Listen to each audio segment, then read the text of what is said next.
Let me get this straight.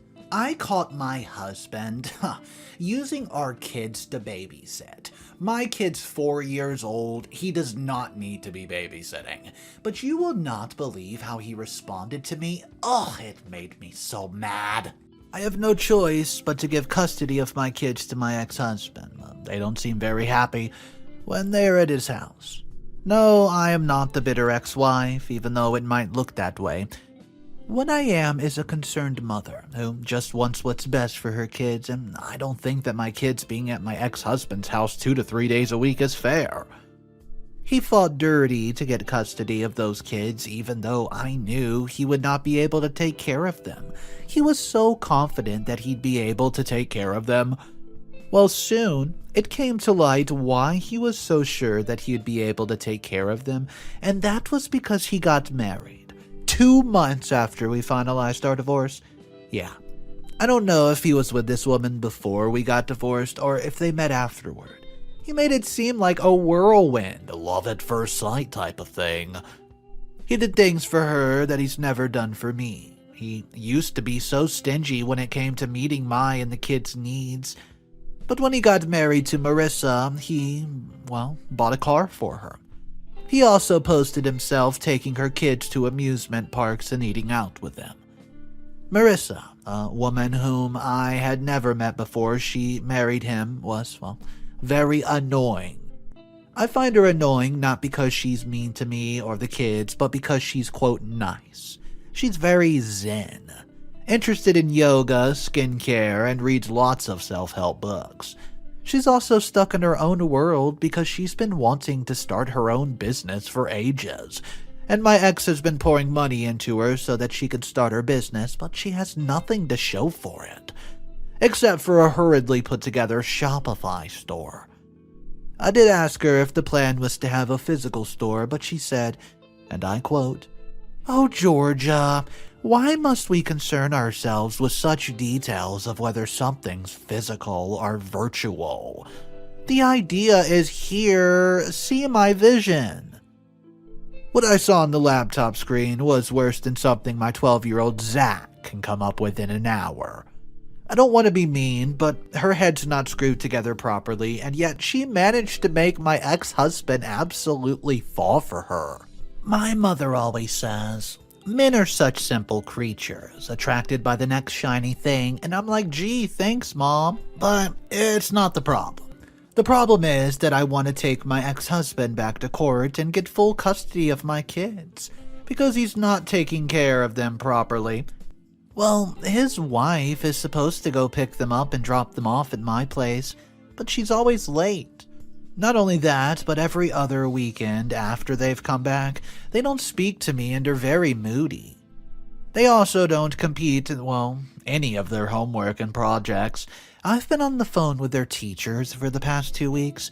I've even had them see a therapist just to test them, just to see if something's harboring their learning. But nothing has been found. I'm telling you, my 15-year-old Lisa has above average intelligence while 12-year-old Zach is at average. I've tried asking them what it is that they get up to when they're at their dad's house. But with Lisa, I've been told to, quote, mind my own business. With Zach, he just tells me that the Wi-Fi's too slow at my house. Not only that, but my kids don't want to eat the food that I cook them anymore. They tell me they're not hungry and then just go to their rooms, but when I check their rooms, I see that they had snacks.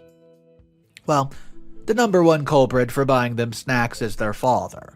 I've even told my friends this, and they have told me to stop fighting this. Otherwise, I'll end up pushing them to him. But I can't help it. They're my kids, and when they're at his house, there is little to no discipline.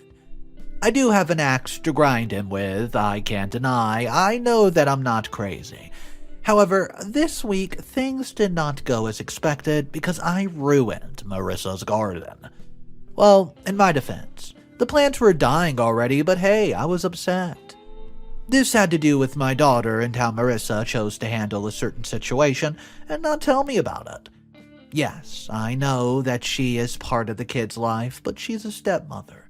If she hears anything from the school about my kid, Well, she has to tell me and their father. Well, little did I know that my daughter has been having trouble with bullies at school. The school called her father because I forgot to update her records. My daughter faced harassment from other girls in her grade because she's a bit of a late developer. Then they pressurized her to go on a date with a guy of their choosing. She got her stepmother to drive her there, and they kept the whole thing from me. He stood her up, and then she got bullied even more at school, so she got into a physical altercation at school with those girls and ended up suspended. Her stepmom knew and chose not to tell me. She then bribed her younger brother not to tell on her, but I caught her on the first day because when no one's at home, I turn the alarm on. I got a call from the security company that there's an intruder in my home. I got home in time to find the security company with her in custody. I explain, guys, this is a misunderstanding, and they went on their way. And then I grilled that one. She tried to lie to me, but she, has a tell. Every time she lies, her eyes start to twitch. It was twitching like there's something stuck in it. I got the truth out of her. She told me that she got suspended and let me know about the bullying. I put my anger aside and had a heart-to-heart with her. Kids can be so cruel by making fun of her in such a way. I wish that my daughter did not have to go through bullying. If only she told me as soon as it started. So, I called the school, inquired about the incident, and demanded that I have a meeting with the parents of those girls. It's not okay. With the high rate of depression in the world, people should raise their kids better. Afterward, I sent her to her room. She was grounded, and her brother came back home, and I asked him what happened. And that's when I found out about Marissa's involvement. So not only did she know, but she also drove my daughter to a date that she did not want to attend. She had no right. The first thing she should have done was tell me what happened, and I went straight to their house and demanded to talk to her. She acted like it was nothing and told me to calm down. And I quote, "My daughter was being bullied, and you said nothing. Tell me to calm down one more time, and I will give you a free nose job." She looked offended, and she offered me tea and meditation. I took her tea. It tasted horrid, and I threw it out the window, cup and all. She let out a screech and told me not to dare touch her property. I told her to apologize for her lack of judgment and to do better. She has a 4-year-old and a 2-year-old. She barely even knows where those kids are most of the time, and all she cares about's working on her non-existent Shopify store while living the life of a bored housewife. Like an evil spirit, my ex showed up and told me to stop yelling at his wife. I told him what she did, and he told me that he was very sorry. So I told him I didn't want his apology. I wanted her to tell me that she was sorry. Well, she told me that she could not. So I decided to snatch another one of her fancy cups and just throw it out the window. I think it's the right time for me to mention that I have a bit of a temper. I've not had a bad flare-up in over 2 years. It's one of the many things that killed my former marriage, and I don't like to talk about it. I've not felt such anger in a very, very long time. But I usually have ways to control it, like a stress ball, some breathing exercises, and the smell of lilac. None of what was there at the time, and then she started laughing at me and told me that I was absolutely crazy. This was why Ivan took comfort in her arms while married to me. I looked at Ivan and he looked like he had just been caught stealing the cheese. Of course, how could I have been so dumb? He told me he met her a few weeks after our divorce, and I never even asked any questions. I watched myself, through a veil as I pushed past Ivan. This woman undermined me in my ability to parent because he had allowed her, and I needed to get out of there because I did something that I was going to regret. Then I would not be responsible, would I? I was walking down the front stairs when I heard her. She was at the very window where I threw out her cups, and she's just laughing, barely able to contain her laughter any longer. This was all a joke to her. My baby's mental health was simply a joke to her. So then I went into her garden, and oh boy, I started uprooting the vegetables that she planted. She loved them. A few minutes later, Ivan came out and told me to stop. He told me that he would explain everything to her, but I didn't need this. So I told him, and I quote, "Ivan, you're so lucky that our kids need me, the only parent who actually cares about them. So, I'll let it go. If she meddles in my child's lives and somebody else happens like this again, someone's going to get hurt, and you're going to answer to me." Well, he nodded, and then I decided it's time I should probably leave. Now, I want to fight so that he only has 2 days or even one with our kid. I hate that woman, and I don't want my kids to be in her house. I can't say that our marriage was perfect, but when it came to our kids, there's no compromising. I don't know. Am I overreacting? Let me know in the comment section down below, what would you do? Update number 1. So, I had some time to think about ever since the incident with the garden. Looking back, well, I should have walked away. The next time I saw her when she came to pick up the kids, she stayed in the car and did not say anything to me. At all. A few days later, she was talking to me and doing exactly as I told her. I told her the homework my kids had to do, and at the end of the weekend it was complete. The kids told me that their father had made sure they sat down and did their homework. We started working together to do what was best for the kids. Even though I still think she's very pretentious, I know that I have to get along with her. She takes care of my kids half the week. I've also realized that I've always been so focused on the kids that I forgot how much free time I actually have. So, at behest of my mother and a few friends, I decided to go speed dating. They have events every Friday at the mall. The idea was crazy. I'm in my 40s. I can't enter the dating scene. Everything was so fun and quick, but soon it was fun. Met some guys that I talked to, but nothing serious came out of it. I also started to work on a little blog with my friend.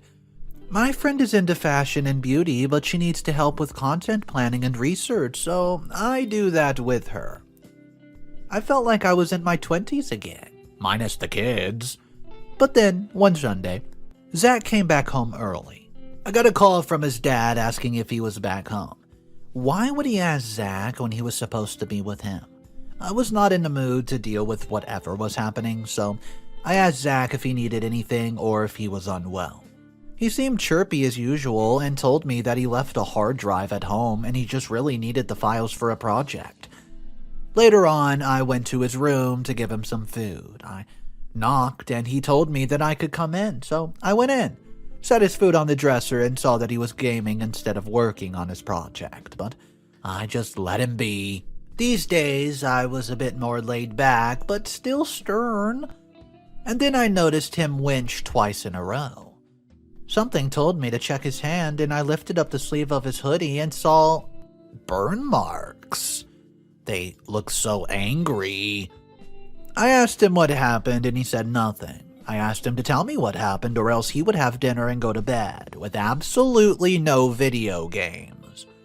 He told me that it was not his father's fault. Well, when he told me that, I started to wonder. He said he burned himself. He was following a YouTube video. I asked if he was cooking. He said yes, he was. His dad and stepmom were not home. His sister was in her room and ignoring him, but the kids were crying and needed food. He does not know how to cook, so he just decided to watch a YouTube video. He overheated the oil and added the food too late, and the oil spilled all onto the stove. Well, he tried to get the pan off the stove, and then he burned himself, so he just cleaned up, and soon his father and stepmom came home. He came back here, and I asked why he came back, and he said, well, he knew they would be mad at him when they found out. I went and asked his father why he allowed his son to cook for the kids. Where was his wife at the time? He told me not to dare harass his wife regarding the matter, otherwise she'd get upset and press charges against me for destroying her garden. I told him that if something like that ever happened again, I'd fight him for custody, and I promise I would win. He hung up on me while I was still speaking, and I was annoyed to no end. The fact that I was going to have to deal with this for a couple more years just absolutely deflates me. Update. 2 months later. Titled, "My daughter and I went out of town, so I had no choice but to leave my son and my ex." I know I would have loved to leave him with my mother, but my mother was busy for the week. Not only that, but she was a terrible internet connection, and Zach needs it for his homework. So I trusted my ex and his wife with my kids. The reason why I was going out of town with my daughter was that I was attending a work conference. It was going to be for 5 days. Lisa begged me to take her with me because she knows the city, and I'm going to have the best shopping spots. We're going to her aunt's wedding in a couple of months, and she's been obsessed with looking for a dress. She did not mind that I would not be present most times, as I would be out at the hotel and just working. But once I was done with work, we would go out for lunch and then go for a look at the various boutiques and shops in the city. She was so indecisive when it came to the dress that she wanted, and she had a budget, so we looked all over the place. On one day that I only had attended for 1 hour, we had a spa day, and bonded as mother and daughter. We talked about school and her social life, but eventually, the topic switched to her stepmother. She told me that ever since that incident, she avoided her stepmom, and she spent most of her time in her room or visiting friends when she was there. But then she said, "But of course, Zach is such a sucker. He's a sucker up that he stays with the kids while she's gone." I asked how long she would leave Zach and the kids, and she said sometimes all day. Well, she helped him when she could, but she was also hardly ever home. I was so mad when I found out that my 12-year-old son was being made to babysit such young children. He's still a kid himself. It should not be allowed. I did not text Marissa, even though my fingers were itching to text her, because I just remembered how I was prone to misunderstanding. But at the back of my mind, I remembered the incident which burnt his arm. Well, I did not care if they threatened me or sued me. If I investigated and found out something that did not please me, I was going to forget who both of them were. We stayed for 1 more day, and then we got a flight back home. On the flight back home was when I saw Mrs. Perkins, one of the elder ladies in the community. Miss Perkins lives very close to my ex-husband, and while she's friendly, she's a bit hard of hearing. Speaking with her takes 3 times as long just to convey a message. I was tired, so I tried to avoid her, but my daughter waved at her. And would you have it? It was not a full flight. She had 2 empty seats next to her, and she insisted that I sit there, but I made an excuse that the flight attendant wouldn't allow it. She called her over, and she agreed without hesitation, and, well, my daughter loved Miss Perkins, and everybody did, including me, but I was tired and just wanted to sleep. She talked for an entire hour and then slept for 30 minutes. When we landed, we got a cab with her because her son was taking too long to show up and fetch her. It was a very cold day. I could not allow her to be outside in the cold. We dropped her off at her house first, and then she said, and I quote, "Come in, let me make you some brownies and tea. It's cold." Just mentioning the first syllable was enough to have my daughter look at me with puppy dog eyes. I mean, I saw nothing wrong with it, so we went in. Her son was not back yet, so we talked for a while as she made the brownies. "Where is the sweet son of yours, Zed?" You mean Zach?" "Oh, yes, Zane." Well, Zach is with his father and stepdad. It was just a girls' trip this time." "No, I thought you went together with his father.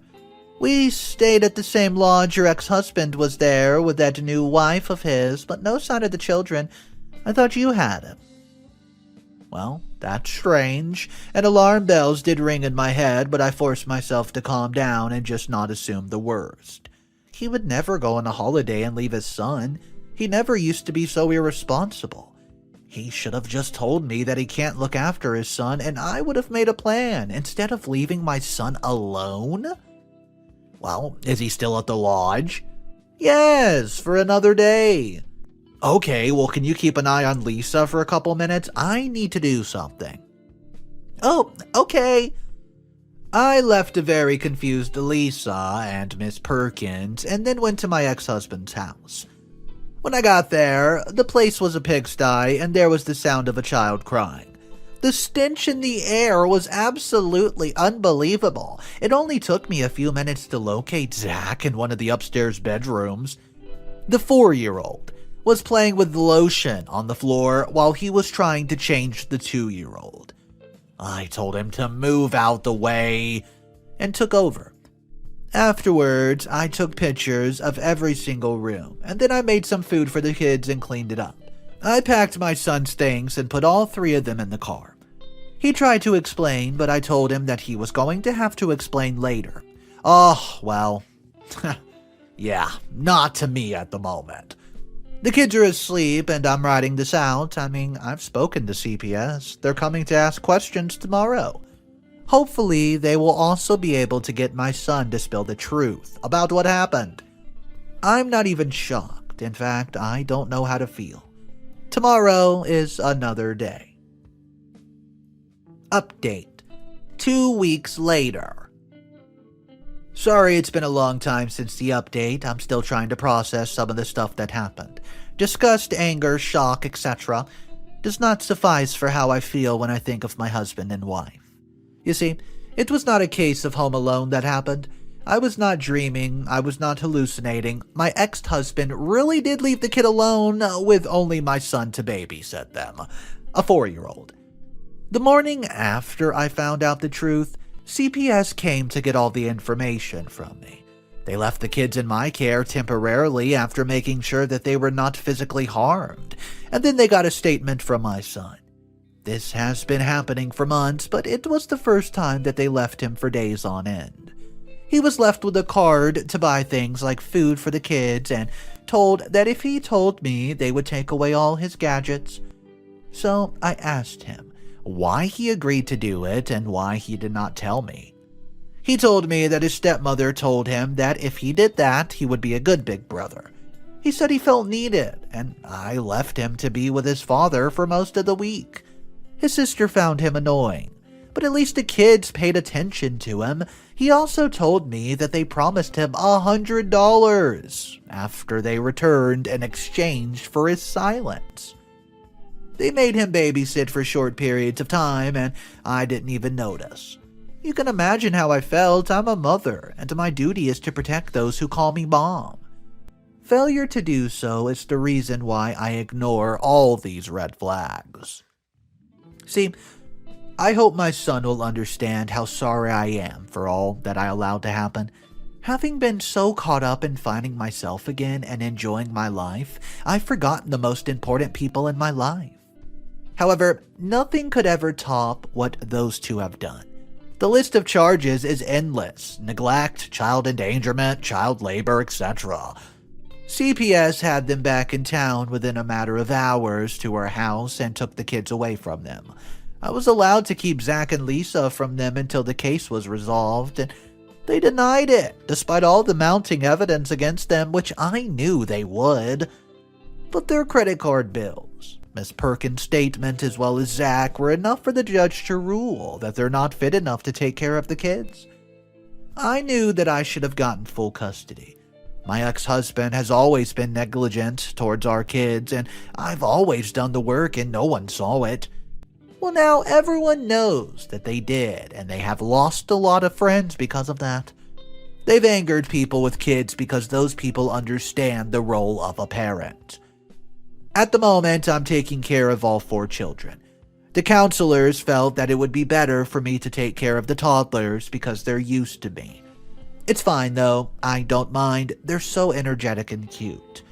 They were a bit thin when I got them, but they've grown so much now. The parents have not left their house, but online they're trying to defend themselves and slander my name. No matter what they saw, I showed CPS the state in which the kids were living, and they agreed that these two people were absolutely negligent. I'm going to file for full custody within a week's time. Wish me luck. I hope this is enough for him to finally be stripped of custody. Update. 3 months later, this is the final post by OP. Well, I promised I'd post, and 3 months later, here I am. As always, the truth prevailed. 2 cases were going on at the same time. The one where the state was trying to take the kids away from them, and the one where I was trying to take my kids away from him. Concerning the first case, they were able to prove that they were innocent. All of the evidence presented went against their claims that they left someone in charge. They brought in Marissa's cousin, saying that she's been staying at the house and caring for all 3 kids. Despite those claims, CCTV footage from the outside of the house did not place her at the house within those 5 days, and the claim was dismissed. They lied and lied, trying to save their own necks, but they just made things worse for them. A spanner was thrown in the works when Marissa's mother filed for custody of her grandkids. Well, it was my first time meeting her, but once CPS did a proper evaluation of her, I was certain that she'd be the best guardian for the kids, so they lost custody of her. They are only allowed to visit once a day while supervised. That's not the last of the good news. I got full custody of both my son and my daughter. My son testified against his father after going for intense therapy. Those 5 days have been too stressful for him, and he had been waking up with night sweats since then. But after some therapy, which he had for the past 3 months, he feels so much better. The judge did not even take a long time to grant me full custody, and increased the maintenance that he has to pay. With time, the commotion in our neighborhood died down, and we once again resumed a tranquil life. I would say almost because those 2 psychos would not stop calling me and accusing me of bribing the judge so that he would rule in my favor. I had changed the house phone, mine and my kids' phone numbers, so that they would leave us the heck alone. But once it felt like they would not leave me alone, I agreed to meet up with them. That meeting further reinforced the idea that they were crazy. They told me that I had interfered because they were trying to teach Zach responsibility. I'd clearly failed to teach him that they took it upon themselves to teach him how to be responsible. They told me about some crazy articles they read about giving kids adult roles. I looked at both of them and was disappointed to say that there was no shame in them. They were actually convinced by what they were saying. Seeing that I was wasting my time, I left and then put on a restraining order against them. The next time they tried to harass me on my property, they were taken away by the police. They've been silent since then, but their house is now up for sale. I say good riddance. Those 2 have been very warped view of the world, and all the kids are so lucky that they managed to get out. I see those 2 either joining or starting a cult one day, because they give me the creeps. Otherwise, life has been going great with my kids. We have more time with each other now, and from now on, we are more open with each other as we have seen the consequences of keeping secrets from each other. And I've been dating somebody new. Remember Mrs. Perkins? Wow, she introduced me to this very nice guy who is a distant relative of hers. We're taking things slow, and I'm getting used to dating once again, but I'm optimistic. He knows that I have kids and he accepts that. As for himself, though he is a bit older than me, he does not have kids. He's been married once a long time ago and would not mind trying to note one day. Who knows? There might be wedding bells in the future. The fact that Ivan and Marissa would just go on a holiday, nonchalantly leaving a 4-year-old behind. Can you just imagine what could have gone wrong? We're talking about a house full of dangerous stuff. Knives, who knows what else. And OP goes there and finds the 4-year-old trying to change a diaper of a baby with lotion. I would be beyond myself, so upset. But let me hear from you guys. What exactly would you do in this situation? Go ahead and drop your comments down below. Let's talk about this story. My name's Mr. Reddito. If you're new to the channel, welcome. I animate stories every single day, so if you want to come check it out, stop by tomorrow, see what the topic is. I hope to see you there. Have a fantastic day.